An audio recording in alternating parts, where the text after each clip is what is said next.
The next day, desperate for help, Kev walked into a drug drop-in centre in Cardiff called Inroads. Here Kev received support and realised that there was hope in tackling his addiction. I knew I needed help, and I'd heard of this place called Inroads before, so that was when I first went there, and kind of met a really cool key worker there who I'm still kind of friendly with till today, and he gave me somebody to talk to and good advice and put me in touch with a doctor that could help me with a script and kind of took some of the pressure off. And yeah, they really helped me through like the dark time of being rock bottom. Having been put on a methadone script and receiving counselling at Inroads, Kev moved into the local YMCA. However, it was here that things went from bad to worse. Now in the centre of Cardiff, it was easier for Kev to get drugs. But then over the next 2 years, I just continued using as much smack as I ever was, struggling for money and that type of thing.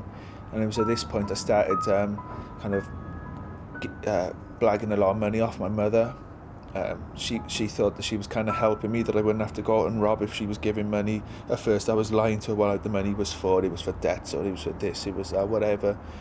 But pretty soon she clicked that I was still using, and that's what I was spending the money on. I did give him money, I have to say, and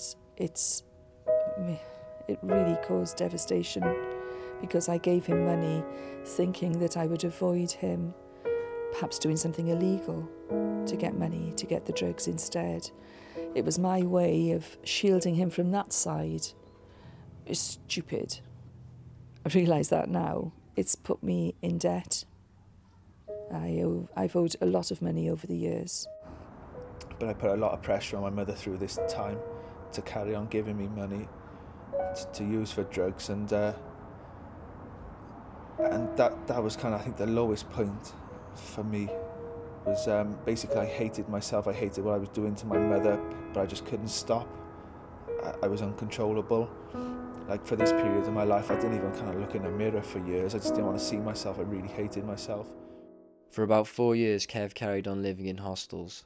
His days were controlled by heroin and he began using crack cocaine.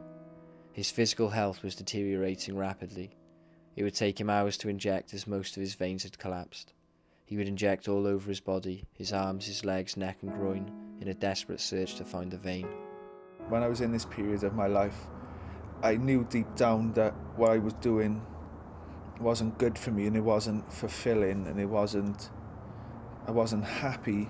But that bit of me that was saying that, I just kept on pushing that down, pushing it back, pushing that thought away, and just thinking, just carry on and do it, like, you know, just fuck it, just get on with it, and just carry on, just use more, you know, you don't have to listen to that shit, you know, it's smack is what you do, you're an addict, just get on with it and do it and just take more.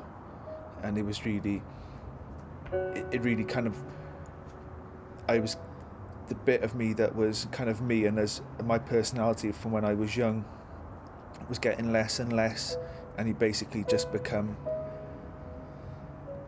an all-out junkie.